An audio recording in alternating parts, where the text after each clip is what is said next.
Tanzania, Tanzania, Tanzania. Yaani aibu kubwa sana ndani ya ikulu ya Tanzania. Aibu kubwa sana katika Jamhuri ya Muungano wa nchi ya Tanzania, kwa sababu mnafanya mambo ya kiutoto.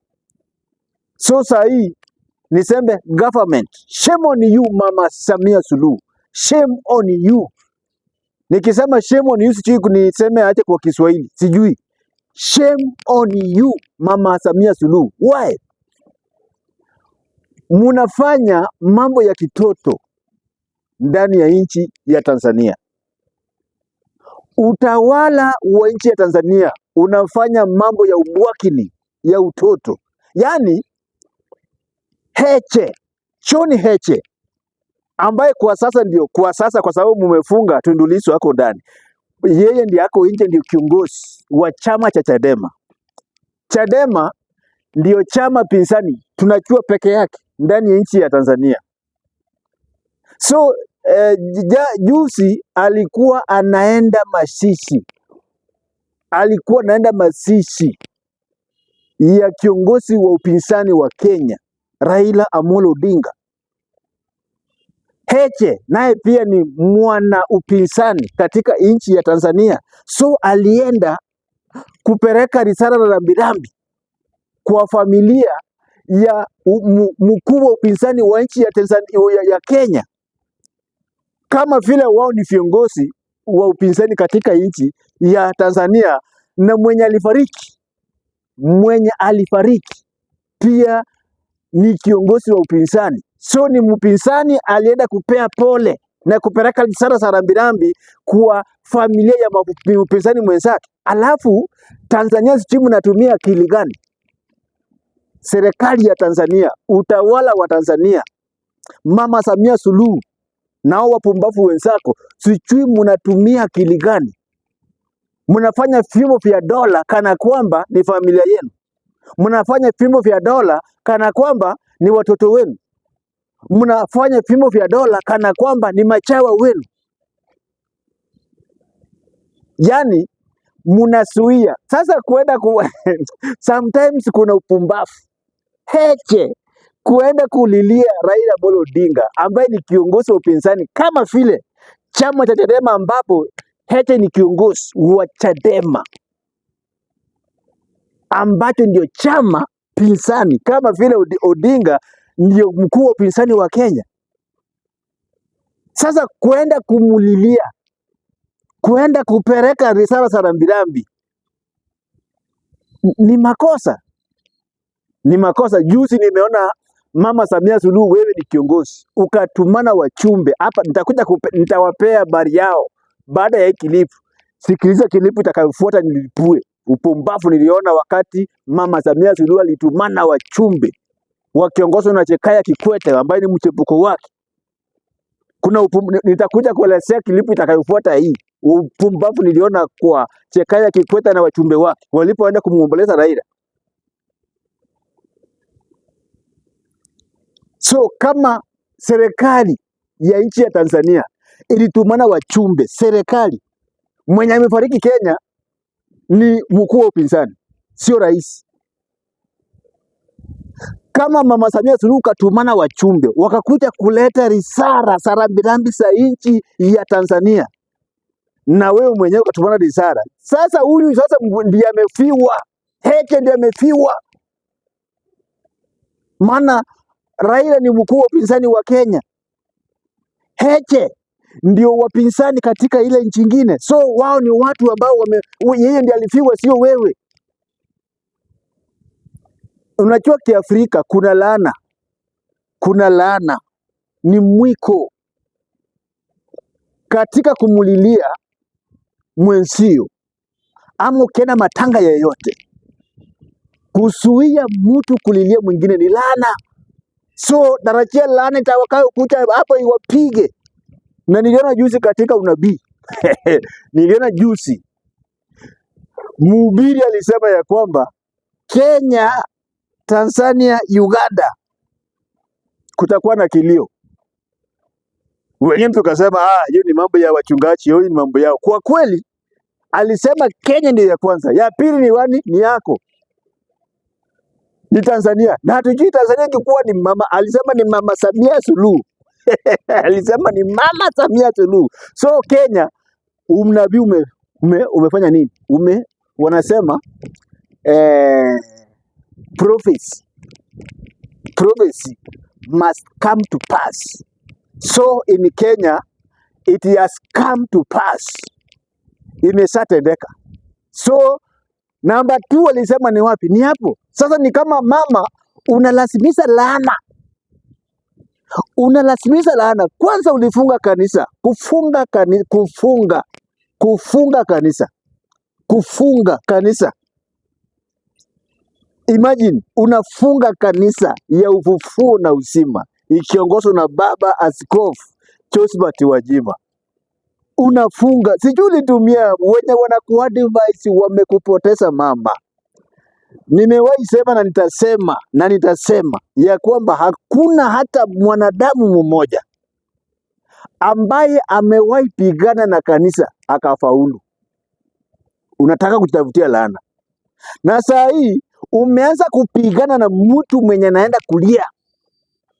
Wenye wamepiwa ni wapinzani, maana mkuu wa upinzani wa nchi ya Tanzania, kuna mkuu wa upinzani wa nchi ya Uganda, kuna mkuu wa upinzani wa nchi ya Tanzania, kuna wakuu wa upinzani, hao pia wako na chama chao.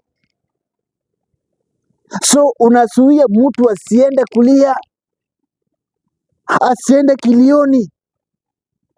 Hiyo ni laana mbaya.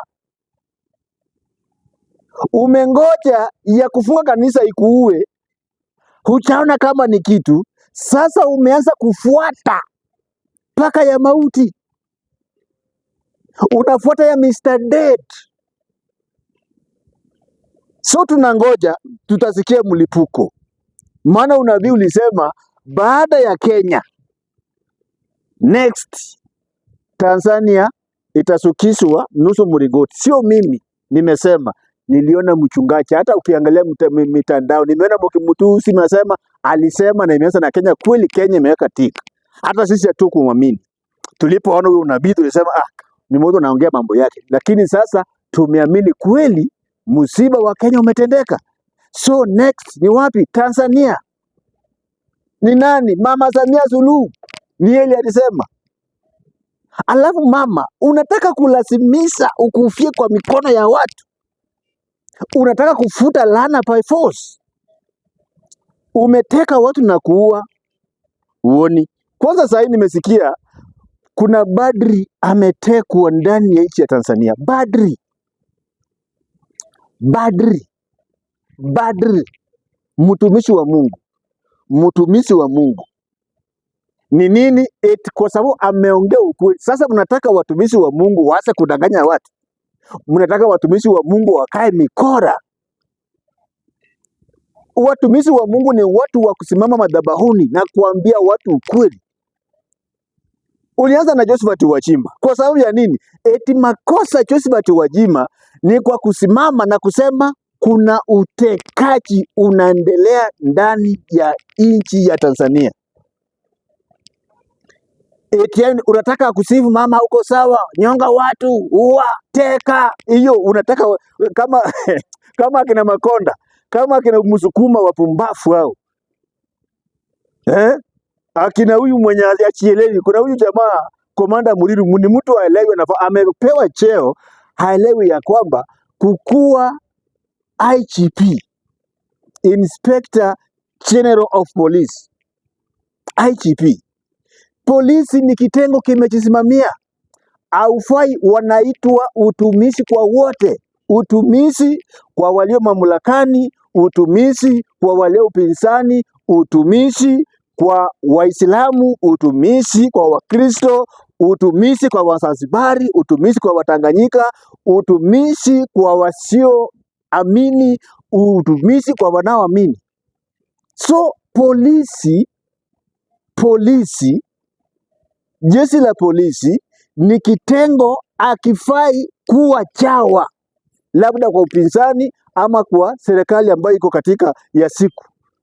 Lakini huyu Muliro ni mtu amepoteza, hata hana akili.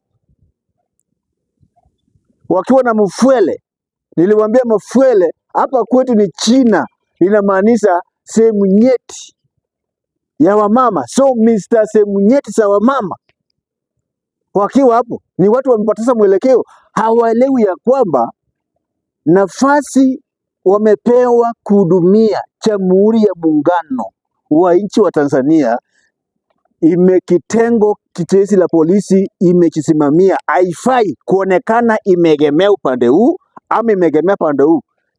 Lakini sasa Komando Muliro na mabwege wenzake, Mama Samia Suluhu ako na limiti yao, fanya hii, uwa huyu, teka huyu, katazo huyu asitoroke, asiende kulilia Raila, funga kanisa, teka badri, uwa, tupa ndani ya mtoni aliwe na mamba, tuka kichakani, piga risasi. So hawachielewi. Nilikwambia juzi niliona Warioba, nikaona na Butiko wakisema, wakilia, wanasema nchi ya Tanzania mahali inaelekea sio salama. Mzee na miaka yake, Warioba ambaye amewahi kuwa jaji mkuu, Chief Justice wa Jumuiya ya Muungano wa Tanzania, Chief Justice, mtu amekula makaratasi. Ndugu yangu, huwezi kuwa jaji hakimu mkuu mtu ndendende kama huyu rais mwenye mko nayo sasa hivi, akielewi ya kusoma, mtu ndendende. Sasa wasomi pamoja na miaka wamekaa duniani, sasa hii nani hataki kitu? Akina Warioba na Butiko sasa hii wameshamaliza, wao wanataka wakule mzuri, wakingoja siku wanaitwa mbele za haki, hawana haja na kitu chochote. So wanapopeana ushauri wanapeana kama wao. Usiposikia la mkuu, usiposikia Warioba, sasa utasikia nani? Utasikia, usiposikia kina Butiko, utasikia nani? Watu na miaka yao wamehudumia nchi mpaka sasa wamestaafu. Saa hii wao hawataki siasa, hawataki udiwani, hawataki ubunge,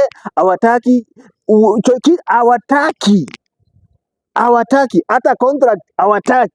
Ni watu wa kukaa na kukula mema ya nchi ambayo waling'ang'ania na kutumia nguvu zao.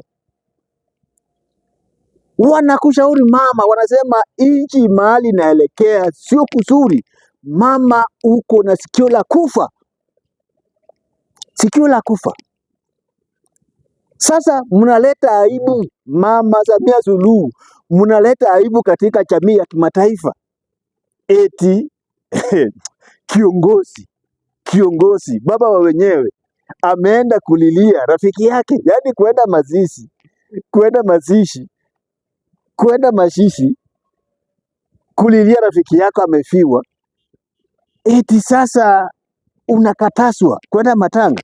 Niliona kuna Watanzania walikuwa pale, akina mtoto wa aliyekuwa rais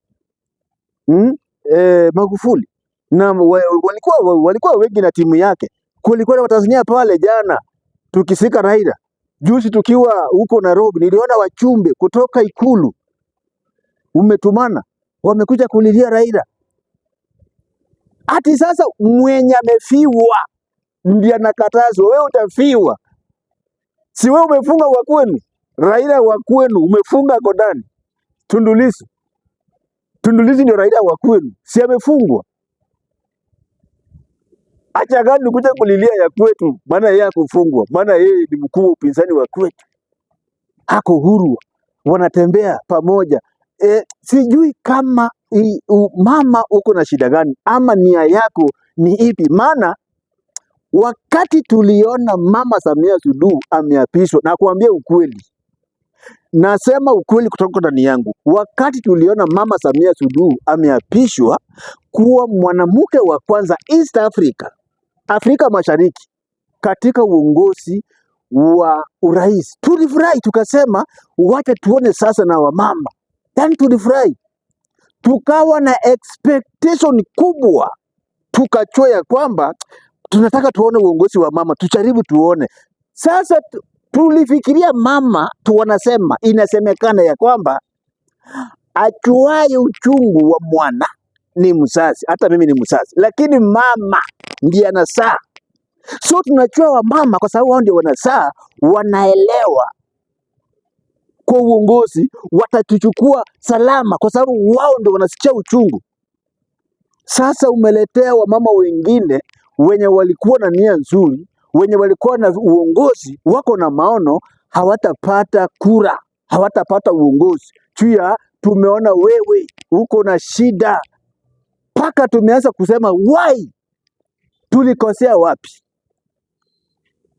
Sijawahi ona mama dikteta kama Samia Suluhu. Sijawahi ona mama mpumbavu. Umepata nafasi ya kuonyesha kweli hata mwanamke anaweza. Maana hapa Kenya tunasema, kuna msemo kwa Kisungu unasema effort, killer, every success man,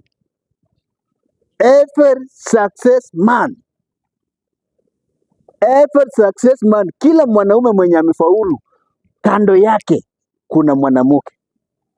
So huyo mwanamke, kama mwanamke ndiye anafanya mwanaume afaulu, je, mwanamke sasa akisimama, je, itakuwaje? Tukafurahi, tukafikiria sasa tumeona mama for the first time afungulie wamama wengine njia. Sasa umefunga na umekunia na kukochoa katika njia na mapito ya wamama wengine. Umeleta pati mbaya kwa wamama, umeleta kisirani kwa wamama. Sasa kutoka saa hii hatutaamini mama yeyote Afrika. Hatuwezi amini mama yeyote kuwa rais, maana tumeona kama wewe umekuwa rais, wewe ni mnyongaji, unaua, mtekaji, hautaki ukweli, unafunga makanisa, unateka paka mabadri. Nasikia paka umejaribu kutafuta paka Bishop Wajima umteke, imeshindikana.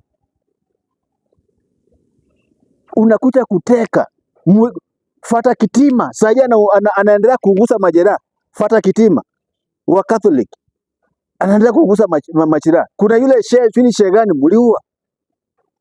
Na tulikuja tukajua Watanzania msidanganyike. Tanganyika bara nyinyi ndio mnauawa na kutekwa. Watu wa Zanzibar kwao Mama Samia Suluhu, wao ni maendeleo, miradi, shule, nini. Wenye wanaumizwa na kutekwa ni wapande hii wa bara. Nimewahi sema na nitasema ya kwamba wakati wakoloni walikuwa Afrika, wakati wakoloni wasungu wamesoma, wako na silaha, wanajua kutumia silaha, masinaipa walikuweko pale, walikuwa hapa kwetu, wakateka mababu zetu, wakawateka nyara, wakawatumikia kama vibaraka. Unafanya kazi ngumu bila kulipwa, bila kukula, unapigwa risasi vile wanataka, wanakuua kama vile mnauana hapo Tanzania. Lakini huyu Mwafrika mchinga mwenye atasoma, mwenye ana silaha yoyote ila mawe na mishale, wakati alikuja pamoja na ujinga wake, msungu na mabunduki zake na watekaji wake na wauaji wake na watesaji wake, lazima waende kwao. Tanzania mukingoja ya kwamba iko siku nchi itakuwa, siku itajitengeneza. Kama hiki kipindi sio cha mama na amewatesa hivyo, je, akipata kipindi chake, hiki kipindi sio cha mama, ni cha Magufuli, ndiye ameteka na kuua watu namna hiyo. Je, akipata chake itakuwaje? Watanzania, amuka, kanga na akili, ongea kwa sauti moja, simama, toka nje. Afadhali waue 10 mara moja badala ya kukuja kuwaua nyote moja, waue maelfu ya watu. Waue 10 mara moja, lakini mupate kukomboa nchi ya Tanzania. Kumbuka ni mawe, yani mawe yanaongea kwa niaba ya Watanzania. Like, comment and subscribe. Thank you very much and be blessed.